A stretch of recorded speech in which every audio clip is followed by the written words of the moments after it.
Hi, good morning. It's Councillor Glen. It's Saturday morning, November the 13th. I am in my ward office. I haven't done a video here from quite a while. Came out today to CARDELREC because there's a changeover of the art at the OWAA Gallery. That's the Ottawa West Arts Association. If you've ever been to CARDELREC, you'd see the artwork all along the walls. This is part of local artists in the Stittsville, Kanata area, the OWAA Gallery, and this morning they're doing their change out. Happens every 2 or 3 months or so. So brand new artwork going up on the wall. And as you can see, it's a busy place here at CARDELREC. Besides the artists moving around, there's also lots of people here for swimming lessons, the arenas for ringette and hockey, and lots of activities going on in the gym as well. So here's this week's update. First of all, this was Remembrance Week. Remembrance Day, of course, on Thursday, November 11th. I wanted to say a big thank you to everyone at the Legion in Stittsville, Tracy and Barb and all the other volunteers who helped organize this year's Remembrance Day event. It was a simple and calm and really moving event this year. A little bit smaller than normal, but it's always excellent to have an opportunity to recognize Remembrance Day locally here in our community. Also on Monday, I was part of an announcement.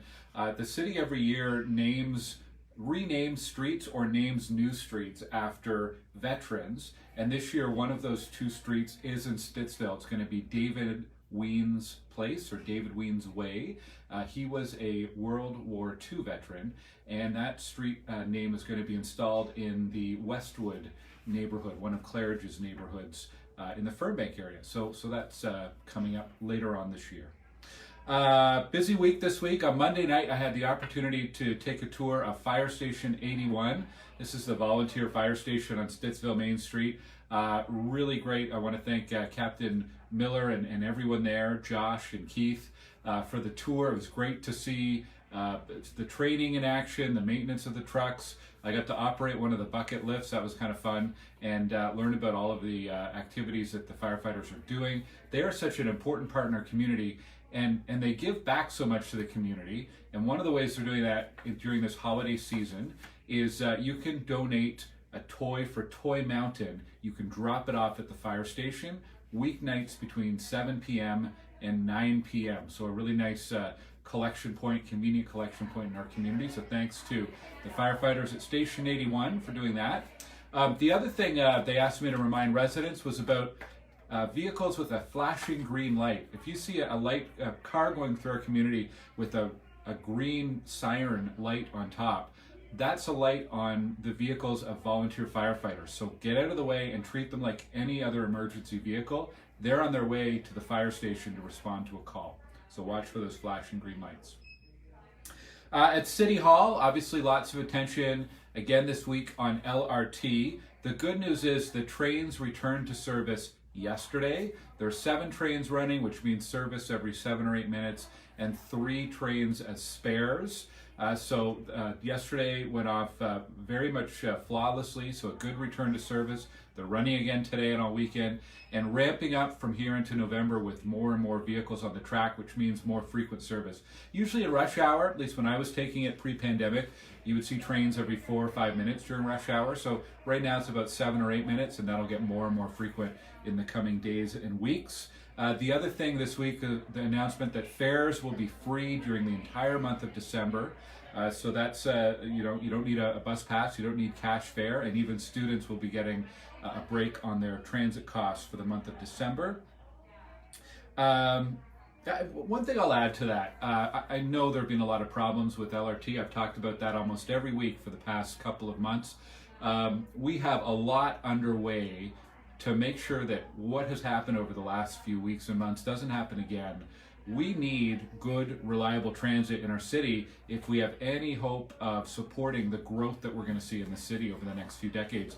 In the next 25 years, our population is expected to grow from 1 million to 1.4 million people.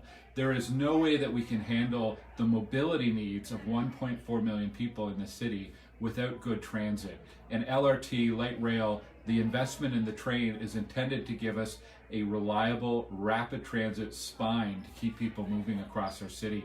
It's not the only thing we need to do. We need to keep investing in buses as well, especially in areas that the LRT doesn't serve. But as far as I'm concerned, we need to be doing everything we can to make sure the service is reliable and that it really serves people for where they want to go in our community. It's essential to be able to allow our city to grow and function properly and support the economy and support the needs of our residents going forward. Also at City Hall this week, we selected a new councillor for Kanata North. You may remember Jenna Sudds, who represented Kanata North, was elected to be a federal MP in the most recent election. So council selected a new trustee, a new councillor, Kathy Curry. She's a former school board trustee. That's why I said trustee. And she'll be taking the reins for Kanata North for about the next year until the end of the term. There'll be another election next year, but Kathy will be serving. So welcome aboard, Kathy. Congratulations. I think Kanata North is in very capable hands, and I'm looking forward to meeting Kathy hopefully in the coming days and talk about some of the issues that Stittsville and Kanata North have in common and how we can work together over the next year. Some local updates. If you live in the Bradley Commons neighborhood, there have been some delays. I guess Bradley Commons and Abbotsville Crossing. The contractor, just a heads up, has some delays in ordering and manufacturing their temporary street signs. So there are a few streets with missing signs right now. Thanks to residents who flagged that for us. The contractor is going to be replacing those as soon as possible within the next week or so. And then there'll be permanent city signs installed in the new year. We have some new development applications. One of them is at 1927 Maple Grove. It's a pretty small lot. They call it a holdout lot, an old rural home. About 30 or so townhomes being proposed there, very similar to what you see on other parts of Maple Grove. And of course, I wanted to mention 360 Bobolink. I think I mentioned it last time. There's a proposal for an apartment complex, a few hundred apartments, and a small retail component. I had a number of questions from residents. Wasn't there supposed to be retail on this site? And the answer is yes, absolutely.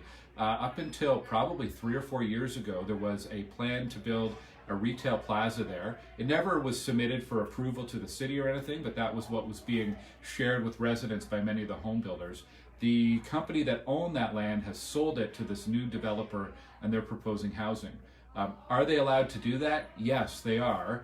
The zoning on this property is Arterial Main Street, and Arterial Main Street allows for a range of uses. You can do residential, you can do commercial, you can do a mix of both. There's quite a few things there. That said, I'm not really happy that they've only done a minimal amount of commercial. It's better than nothing, that's for sure, because we need commercial amenities in this part of the community. But I'm going to be meeting them this week, and it's one of the points I'm going to raise. Residents were expecting, first of all, some commercial there, and also there's no commercial nearby, and it's really important from a planning perspective to have some local shops and services in the center of this part of the community. So that's something I'll be emphasizing when I meet with the group this week. We can't force them to build commercial, but certainly can encourage, incentivize if we can, and see if we can change the course and change the plans on that one. I posted something to my website yesterday about green parks. We did a pilot project earlier this year, trying to reduce the amount of household waste, like bags of kitchen garbage going into park garbages. Also trying to reduce the amount of dog waste going into open park garbages. It can be really smelly and attract rodents and so on. We learned a lot from that, so I've shared some of our lessons learned, feedback from residents. One of the key things, and I wanted to mention this today, you can put dog waste in your local compost bin.